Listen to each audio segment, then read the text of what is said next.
ಶುಭೋದಯ, ನಮಸ್ಕಾರ, welcome to Yoyo Kannada. ಬನ್ನೀಗ ನೋಡೋಣ ಈ ದಿನದ ರಾಶಿ ಫಲಗಳನ್ನ. ಮೊದಲಿಗೆ ಮೇಷರಾಶಿಯವರಿಗೆ ನಿಮ್ಮ ಸಂವಹನ ಕೌಶಲ್ಯಗಳು ಆಲೋಚನೆಗಳನ್ನು ವ್ಯಕ್ತಪಡಿಸಲು ಸೂಕ್ತ ದಿನ.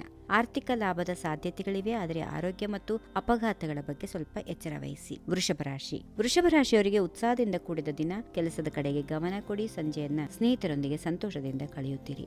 ಮಿಥುನ ರಾಶಿ, ಹಳೆಯ ನೆನಪುಗಳು ಮನಸ್ಸಿನಲ್ಲಿ ಮೂಡಬಹುದು. ಬೌದ್ಧಿಕ ಚಟುವಟಿಕೆಗಳು ಆಕರ್ಷಿಸುತ್ತವೆ. ಭೂತಕಾಲದಿಂದ ಮುಕ್ತರಾಗಿ ಮುಂದೆ ಸಾಗಿ. ಕರ್ಕಾಟಕ ರಾಶಿ, ಉತ್ಸಾಹ ಮತ್ತು ಜೀವಂತಿಕೆಯ ದಿನ. ತೋಟಗಾರಿಕೆ, ಬೇಕಿಂಗ್ ಮತ್ತು ಪ್ರೀತಿ ಪಾತ್ರರೊಂದಿಗೆ ಸಮಯ ಕಳೆಯಲು ಉತ್ತಮ ದಿನ. ಸಿಂಹರಾಶಿ, ಷೇರು ಮಾರುಕಟ್ಟೆಯಲ್ಲಿ ಲಾಭ ಸಾಧ್ಯ. ಹಳೆಯ ಸಾಲಗಳು ತೀರಬಹುದು. ಮನರಂಜನೆಗೆ ಖರ್ಚು ಮಾಡುವ ಸಾಧ್ಯತೆಗಳಿವೆ. ಕನ್ಯಾ ರಾಶಿ, ಕುಟುಂಬ ವಿಷಯಗಳ ಕಡೆಗೆ ಗಮನ ಕೊಡಿ. ವ್ಯಾಪಾರದಲ್ಲಿ ಪ್ರಗತಿ ಇದೆ. ಸಂಜೆ ಶಾಂತವಾಗಿ ಕಳೆಯುತ್ತೀರಿ. ತುಲಾರಾಶಿ, ಕುಟುಂಬದೊಂದಿಗೆ ಸಂತೋಷದ ಕ್ಷಣಗಳು. ಪ್ರೀತಿ ಪಾತ್ರರೊಂದಿಗೆ ಭಾವನಾತ್ಮಕವಾಗಿ ಸಮಯ ಕಳೆಯುತ್ತೀರಿ. ವೃಶ್ಚಿಕ ರಾಶಿ, ಕೆಲಸದ ಒತ್ತಡ ಸಾಧಾರಣ ದಿನ. ಕಿರಿಕಿರಿಯನ್ನು ತಪ್ಪಿಸಲು ಪ್ರಿಯತಮೆಯೊಂದಿಗೆ ಗುಣಮಟ್ಟದ ಸಮಯ ಕಳೆಯುತ್ತೀರಿ. ಧನುರಾಶಿ, ಶೀಘ್ರದಲ್ಲೇ ಮಾನ್ಯತೆ ಸಿಗುತ್ತದೆ.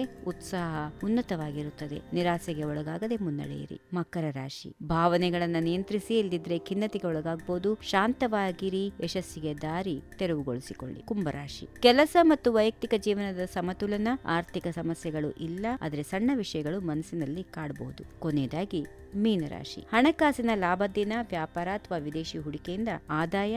ಜಾಲ ನಿರ್ಮಾಣವು ಒಳ್ಳೆಯ ಫಲಿತಾಂಶವನ್ನ ನೀಡುತ್ತದೆ. ಹೀಗಿವೆ ಈ ದಿನದ ರಾಶಿ ಫಲಗಳು. ಸರ್ವರಿಗೆ ಶುಭವಾಗಲಿ. ಶುಭ ದಿನ. ನಮಸ್ಕಾರ. ಈ ವಿಡಿಯೋ ನಿಮಗೆ ಇಷ್ಟವಾದಲ್ಲಿ ಲೈಕ್ ಮಾಡಿ, ಶೇರ್ ಮಾಡಿ, ಸಬ್ಸ್ಕ್ರೈಬ್ ಮಾಡಿ.